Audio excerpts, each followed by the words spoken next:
Hello दोस्तों, study with Durgesh channel पर आप सबका स्वागत है। दोस्तों, आज हम भूगोल का ये तीसरा वीडियो है हमारा। तो चलो ये शुरू करते हैं, जो कि आपकी आने वाली सभी परीक्षाओं में बहुत ही उपयोगी है। एसएससी सीजीएल हो गया, यूपीपीएससी प्री हो गया, UP police constable, SSC GD constable, SSC CHSL और ये जूनियर असिस्टेंट हाई कोर्ट की भर्ती जो है, सभी प्रतियोगी परीक्षाओं के लिए रामबाण है। इससे बाहर कुछ नहीं जाएगा। आप एक बार इसको पढ़ के देखिए, आपको खुद ही लगेगा। चलिए दोस्तों, शुरू करते हैं। मौसम परिवर्तन। यहाँ पे आप देख सकते हैं कि जो ये कर्क रेखा है 22 दिसंबर, और यहाँ पे ये देखिए विषुवत रेखा बीच वाली है, और इधर जो इसके नीचे वाली है मकर रेखा। 22 दिसंबर को है जो सूर्य जो है मकर रेखा पर चमकता है। और यहाँ पर देखिए ये 23 सितंबर है। 23 सितंबर जो है ये मकर रेखा है इधर। और ये देखिए, यहाँ से आप इसको एक नज़र देख सकते हैं अपने आप ध्यान से। यहाँ पे लिखा हुआ है, हम आपको बताएंगे।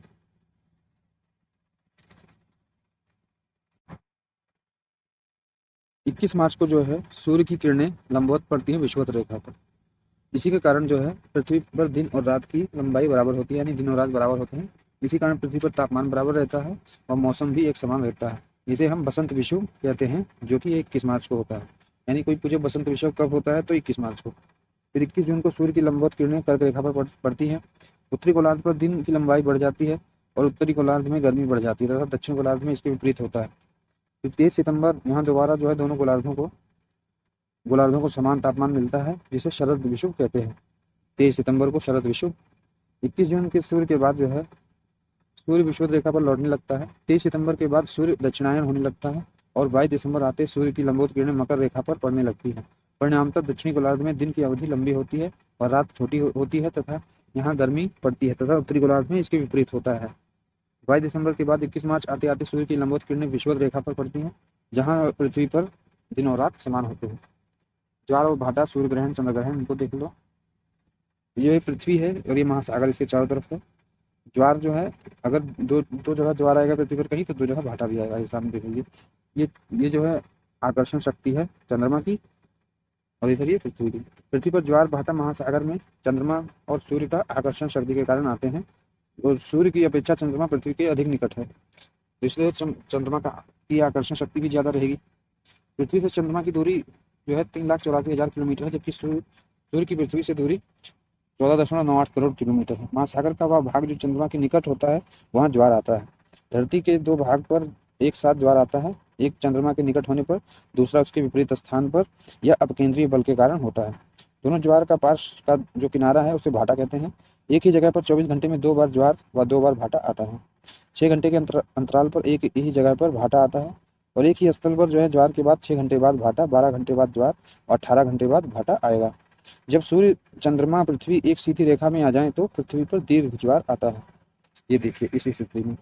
फिर निम्न ज्वार है, जब पृथ्वी, चंद्रमा, सूर्य समकोण की स्थिति में हो, तो चंद्रमा सूर्य का बल व एक दूसरे विपरीत काम करता है, तब निम्न ज्वार आता है। जैसे कि ये देखिए, ये सूर्य है, इधर चंद्रमा है, फिर इधर चंद्रमा आ गया। यह दो प्रकार का है। धरती के बीचों बीच वह रेखा जो पृथ्वी के दो बराबर भागों में बांटती है, वह विषुवत या भूमध्य रेखा है। यह दुनिया का सबसे ऊंचा ज्वार 18 मीटर ज्वार जो है अमेरिका की फंडी की खाड़ी में आता है। भारत में ज्वार खंभात की खाड़ी व कच्छ की खाड़ी में ज्वारीय तरंगें आती हैं, तथा खंभात की खाड़ी में शक्तिशाली ज्वार आता है। ज्वारीय तरंगों में गतिज ऊर्जा होती है, तथा इनका उपयोग विद्युत ऊर्जा बनाने में किया जाता है। सूर्य ग्रहण जो है दिन में घटित होता है। ये देख सकते हैं आप, सूर्य और पृथ्वी के बीच में चंद्रमा आ जाता है, तब सूर्य ग्रहण होता है। उधर चंद्र ग्रहण रात में घटित होता है, ये द्वितीय अवस्था है। जब सूर्य और चंद्रमा के बीच में पृथ्वी आ जाती है, तो चंद्र ग्रहण होता है। एक वर्ष में अधिकतम सात सूर्य ग्रहण और 7 चंद्र ग्रहण हो सकते हैं, यानी 7 सूर्य ग्रहण और चंद्र ग्रहण हो सकते हैं। पूर्ण सूर्य ग्रहण में चंद्रमा बीचों बीच आ जाता है। सूर्य हीरक वलय की भांति, यानी डायमंड रिंग की तरह दिखाई देता है। अक्षांश और देशांतर, समय और अंतरराष्ट्रीय तिथि रेखा, इसको देखते हैं। अक्षांश रेखाएं। विषुवत रेखा के उत्तर या दक्षिण किसी भी बिंदु की कोणीय दूरी अक्षांश कहलाती है। अक्षांश रेखाएं प्रत्येक 1 डिग्री पर खींची गई हैं, विषुवत रेखा के उत्तर और दक्षिण में। विषुवत रेखा के दक्षिण में 90 तथा उत्तर में 90 तथा 10 डिग्री की रेखा है। कुल मिलाकर 181 रेखाएं हैं। यह अक्षांश रेखाएं या वृत्त हैं। सबसे लंबी अक्षांश रेखा 0 डिग्री और सबसे छोटी 90 डिग्री अक्षांश रेखा है। ये देखिए आप, 23.5 डिग्री उत्तरी जो है कर्क रेखा को बोलते हैं और 30.5 डिग्री दक्षिणी को मकर रेखा, और बीच में जो रेखा है 0 डिग्री उसको विषुवत रेखा या भूमध्य रेखा बोलते हैं। सूर्य की लंबवत किरणें एक वर्ष में कर्क रेखा में पहुंचती हैं तथा वापस में विषुवत पर तथा फिर मकर रेखा पर पड़ती है। यह क्रिया पृथ्वी के 23.5 डिग्री अक्षीय झुकाव व परिक्रमण गति के कारण होती है। अक्षांश रेखाएं काल्पनिक है, प्रत्येक 1 डिग्री का अंतराल जो है 111 किलोमीटर है, प्रत्येक अक्षांश के मध्य की दूरी 111 किलोमीटर। देशांतर रेखाएं, ये आप देख सकते हैं, ये खड़ी वाली रेखाएं हैं, ये नॉर्थ पोल, ये साउथ पोल है। देशांतर रेखाएं प्रत्येक 1 डिग्री पर खींची गई हैं। देशांतर रेखाएं 360 हैं। जो देशांतर रेखाएं लंदन के ग्रीनविच के देशांतर रेखा 0 डिग्री, इसके पूर्व में देशांतर रेखा को पूर्वी देशांतर रेखा व 0 डिग्री के पश्चिमी देशांतर रेखा को पश्चिमी देशांतर रेखा कहते हैं। प्रधान यामयोत्तर रेखा को ग्रीनविच रेखा या 0 डिग्री देशांतर रेखा कहते हैं। पृथ्वी जो है 360 डिग्री 24 घंटे में घूमती है 1440 मिनट में। 1 डिग्री बराबर यानी 1440 को डिवाइड करेंगे 360 से तो 1 डिग्री जो है 4 मिनट में आएगा, यानी पृथ्वी 1 डिग्री में 4 मिनट में घूमती है, यानी प्रत्येक देशांतर रेखा के मध्य 4 मिनट का अंतर है। भारत का देशांतरीय विस्तार जो है 68.7 डिग्री से 97.25 डिग्री पूर्वी है। लगभग 29 देशांतरों का अंतर है भारत के पश्चिमी छोर से पूर्वी छोर तक। अरुणाचल प्रदेश व गुजरात में सूर्योदय का अंतर लगभग 2 घंटे का हो जाता है। भारत में 22.5 डिग्री पूर्वी देशांतर इलाहाबाद के नैनी से गुजरती है। वहाँ का समय जो है पूरे भारत का समय माना जाता है। 82.5 डिग्री देशांतर रेखा यूपी, एमपी, छत्तीसगढ़, उड़ीसा, आंध्र प्रदेश और 5 राज्यों से गुजरती है। लंदन का जो है ग्रीनविच समय भारत के नैनी के समय से 5.5 घंटे पीछे है। देशांतर रेखा एक ध्रुव से शुरू होकर दूसरे ध्रुव पर खत्म होती है। देशांतर रेखाओं के मध्य की दूरी ध्रुवों की ओर जाने पर घटती है। विषुवत रेखा पर देशांतर रेखाओं के मध्य की दूरी सर्वाधिक होती है और इनके मध्य की दूरी लगभग 111.32 किलोमीटर है। पृथ्वी पर 180 पूर्वी देशांतर व 180 पश्चिमी देशांतर रेखा, कुल 360 रेखाएं होती हैं, जो कि आप ये देख सकते हैं। 180 इसके 0 डिग्री के पूर्व में और 180 जो है 0 डिग्री के पश्चिम में है। 180 पूर्वी और पश्चिमी देशांतर रेखा अलग अलग ना होकर एक ही है। अंतरराष्ट्रीय तिथि रेखा 180 पूर्वी देशांतर रेखा कहते हैं। दुनिया में जो है 7 महाद्वीप और 5 महासागर से मिलकर बनी है,